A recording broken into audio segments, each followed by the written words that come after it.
Hello friends, welcome to my YouTube channel Shine Education. Friends, today's subject is geography and today we are discussing about population composition. Friends मैंने कल एक video upload की है factors influencing distribution of population, उसका link भी मैंने description में दे दिया हूँ, वो भी आप देख सकते हैं। साथ ही साथ मैं डेली मोटिवेशनल कोट भी अपलोड करता हूँ फ्रेंड्स, वो भी आप देख लीजिए, उसका भी लिंक मैंने डिस्क्रिप्शन में दे दिया हूँ। तो शुरू करते हैं आज का टॉपिक। आज का टॉपिक है पॉपुलेशन कंपोजिशन, मतलब लोक संख्या का संरचना। उसमें आज हम डिस्कस करेंगे कि ये स्ट्रक्चर क्या है, सेक्स कंपोजिशन क्या है, रूरल अर्बन कंपोजिशन, लिटरेसी, आज हम ये डिस्कस करेंगे। तो स्टार्ट करते हैं। आज का पहला पॉइंट है सेक्स कंपोजिशन। सेक्स कंपोजिशन का मतलब है number of main and women living in a country, कितने मेल्स और फीमेल्स रहते हैं कंट्री में, उसका हम डिस्कस करेंगे। The ratio between number of woman and main in the population is called sex ratio. Sex ratio का मतलब क्या है, नंबर ऑफ फीमेल पर 1000 मेन्स। अगर किसी भी कंट्री का सेक्स रेशियो अच्छा रहेगा तो उस कंट्री में स्टेटस ऑफ वुमन भी अच्छा रहेगा।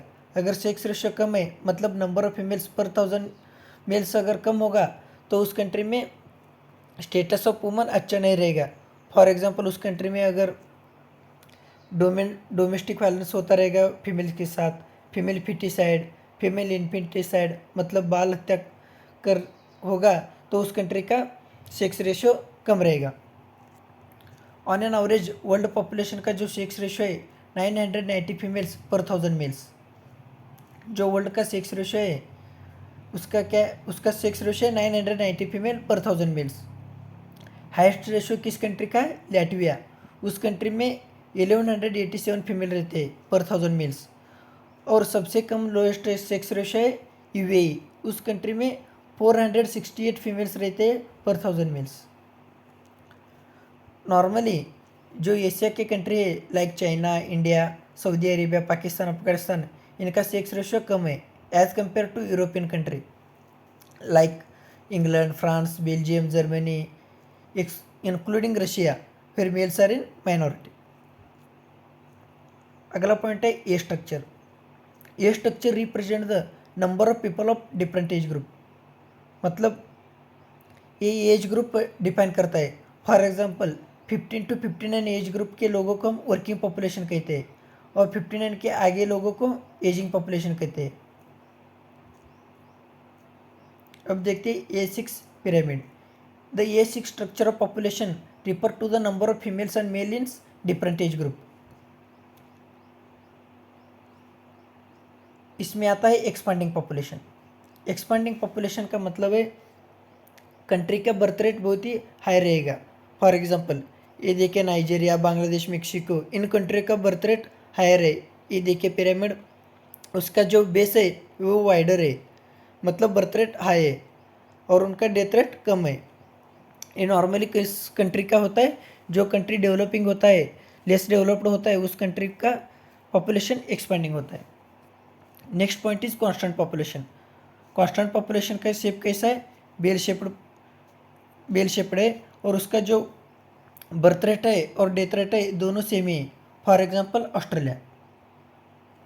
अगला है डिक्लाइनिंग पॉपुलेशन, मतलब बर्थ रेट और डेथ रेट दोनों कम ही रहेगा, दोनों लो रहेगा। ये नॉर्मली जो हाई डेवलप्ड कंट्री होते हैं, फॉर एग्जांपल जापान, अमेरिका, उसका जो पॉपुलेशन होता है वो डिक्लाइनिंग पॉपुलेशन होता है, नॉर्मली जीरो और निगेटिव रहता है। अगला पॉइंट है rural urban composition. Rural urban composition का मतलब है रूरल में कितने लोग रहते हैं, अर्बन में कितने लोग रहते हैं, वो क्या वर्क करते हैं रूरल में, अर्बन में। नॉर्मल में जो रूरल एरिया में लोग होते हैं वो प्राइमरी एक्टिविटी में एंगेज रहते हैं, for example agricultural, fishing, mining. और जो अर्बन एरिया में लोग रहते हैं वो manufacturing, transportation, communication, education, doctor, engineering ऐसे सर्विस करते हैं। और जो वेस्टर्न कंट्री होते हैं उसमें जो मेल्स होते हैं वो रूरल एरिया में ज़्यादा होते हैं as compare to females. In contrary Asia continent के जो country like India, Nepal, Pakistan, उनमें अर्बन एरिया में मेल्स ज़्यादा रहते हैं एज़ कम्पेयर टू फीमेल्स। अब अगला पॉइंट है लिटरेसी। इंडिया में लिटरेट जिसे कहा जाता है उसका एज 7 ईयर से ऊपर होता है और who is able to read write and have the ability to do arithmetic calculation with understanding. अगर किसी भी कंट्री का जो सोशल डेवलपमेंट है वो अच्छा होना चाहिए तो उस कंट्री का लिटरेसी रेट भी हाई होना चाहिए। अगर लिटरेसी रेट हाई है तो उस कंट्री में standard of living, social status of females, availability of education facility, policy of government, इसके बारे में हमें इंफॉर्मेशन मिल सकती है। अगला टॉपिक है ऑक्यूपेशनल स्ट्रक्चर, मतलब किन किन एज ग्रुप के लोग क्या क्या काम करते हैं ये हम देखेंगे।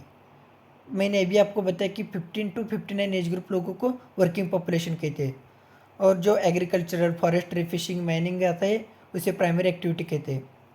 मैन्युफैक्चरिंग को secondary, transport, communication and other service are tertiary activity, और जो जॉब होता है research and development, scientific knowledge होता है उसे क्वाटरनरी एक्टिविटी कहते हैं।